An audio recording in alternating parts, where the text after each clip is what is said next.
সবার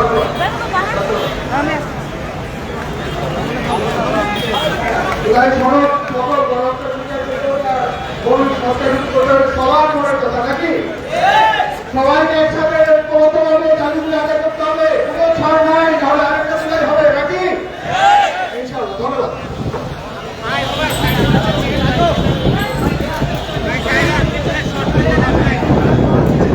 আমি ওই পরিবারকে দৃষ্টি আকর্ষণ করছি, যাদের পরিবারের সদস্য যারা শহীদ হয়েছে, আমাদের যাত্রাবাড়ি শহীদ স্মৃতিফলকের নামগুলো যুক্ত হবে, তাদের কাছে আমার বিরুদ্ধ অনুরোধ, আপনারা অনুষ্ঠান শেষে আপনাদের প্রকাশনা করবেন শহীদ স্মৃতিফলকে সকল পরিবারের ফটো সেশন হবে আর ফটোগুলো সংগ্রহ করা হবে। আপনারা স্মৃতিফলকে অনুষ্ঠান করবেন। ধন্যবাদ। আসসালামু আলাইকুম। তোমার আগে আমাকে বক্তব্য দেওয়ার জন্য অনুরোধ করা হয়েছে। আসলে বক্তব্য চাপ দেওয়া হয়ে গেছে, সময় অনেক লম্বা হয়ে গেছে, মাতৃদের সময় কাছাকাছি। বলার অনেক ছিল, সংক্ষেপে দুটি কথা বলি আপনাদেরকে। এই বাংলাদেশে ভারতীয় আধিপত্যবাদ এবং ফেসিবাদী দুঃশাসনের জগৎতল পাথর যখন গণমানুষের উপরে চেপে বসেছিল, 15 বছরের দীর্ঘ সংগ্রামেও সর্বদলীয় ঐক্য কিংবা বাংলাদেশের বড় বড় বিভিন্ন জনজগৎ এই ফেসিবাদকে পতন ঘটাতে পারেনি। এই জুলাই মাসে ছাত্র জনতার কোটা বিরোধী আন্দোলনের মাধ্যমে পতনের সূচনা হয়েছিল। 16 জুলাই যখন আবু সাহেবকে গুলি করা হয়, তখন সারা বাংলাদেশে মাদ্রাসা ছাত্ররা রাজপথে নেমে এসেছিল।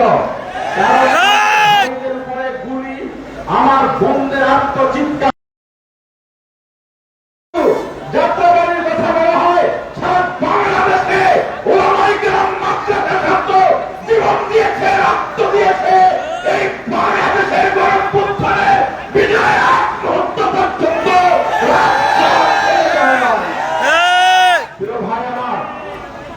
যেই রক্তক্ষয়ী সংগ্রামের মাধ্যমে, যেই গণবিস্ফোরণের মাধ্যমে এই বাংলাদেশকে নতুন ভাবে স্বাধীন করা হয়, ভারতীয় আধিপত্য এবং দুঃশাসন মুক্ত ফেসিবাদ মুক্ত বাংলা গড়ার প্রত্যয়ে জীবন দিয়ে বাংলার রাজপথকে রক্তাক্ত করার মাধ্যমে যেই স্বাধীনতা অর্জন করেছি, দুঃখজনক হয়ে সত্য, স্বাধীনতা অর্জনের পরে আজকে 1 বছরের ভিতরে শতাধিক খুন কেন হলো?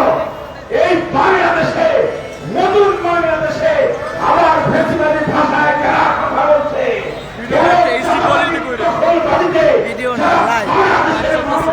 অভিষ্ট হয়ে আছে, এই সরকারকে জবাব দিতে হবে।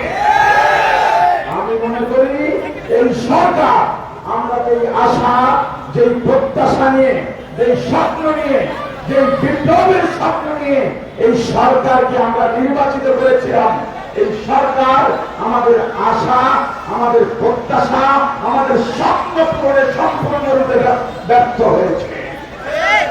যার ফলশ্রুতিতে গোপালগঞ্জে গতকাল জুলাই সহ যোদ্ধাদের নিরাপত্তা দিতে ব্যর্থতার প্রমাণ দিয়েছে। আমরা শুধু রাষ্ট্রীয় সংস্কার নয়, সামনে বাংলাদেশের বহুল প্রত্যাশিত নির্বাচন, এই সরকারের উপর আমরা আস্থা রাখি না। সুষ্ঠু নির্বাচন এই সরকার দিতে পারবে না। অতএব এই সরকারের সংস্কারের প্রয়োজন রয়েছে। আমরা মাত্রার সবচেয়ে দুঃখজনক ব্যাপার হল, বাংলাদেশে যত আন্দোলন সংগ্রাম হয়েছে, ওলামায়ে কেরাম মাদ্রাসা ছাত্র প্রত্যেক আন্দোলন সংগ্রামে জীবন দিয়েছে, রক্ত দিয়েছে, কিন্তু দুঃখজনক সত্য, প্রতিবার এই ওলামায়ে কেরাম এবং মাদ্রাসার ছাত্রদের অবদানকে এড়িয়ে যাওয়ার চেষ্টা করা হয়েছে। জুলাই সনদ শুধু ঘোষণা নয়, জুলাই সনদ সংবিধানে অন্তর্ভুক্ত করে মোটা দাগে ওলামায়ে কেরাম মাদ্রাসার ছাত্রদের অবদানকে স্বীকার করতে হবে। রাষ্ট্রীয় সংস্কার, মৌলিক সংস্কার, গণহত্যার বিচার, এর আগে এই বাংলাদেশের কোন নির্বাচন হবে না। সংগ্রামী বন্ধুগণ, পরিশেষে আজকে আয়োজন যারা করেছে, এখানে এই যাত্রাবাড়িতে আমি নিজেও যাত্রাবাড়িতে সশরীরে আন্দোলনের সামনে থেকে নেতৃত্ব দেওয়ার চেষ্টা করেছি। এই যাত্রাবাড়িতে এখানে আমাদের সামনে গুলি খেয়ে বহু ভাই শহীদ হয়েছে। হয়তো সেদিনের এক গুলি যদি আমার গায়ে পড়তো, হয়তো আমি আজকে আপনাদের মাঝে এখানে উপস্থিত হতে পারতাম না। ওদের এখানে আজকে যে আয়োজন করেছেন, এখানে এই জুলাই যোদ্ধাদের সবাই ঐক্যবদ্ধভাবে আয়োজন করেছেন। সর্বদলীয় লোকজন নেতৃবৃন্দ এখানে উপস্থিত হয়েছেন। সকলকে ধন্যবাদ জানিয়ে দোয়ার মাধ্যমে আজকে আমাদের এই অনুষ্ঠান শেষ করছি। সকল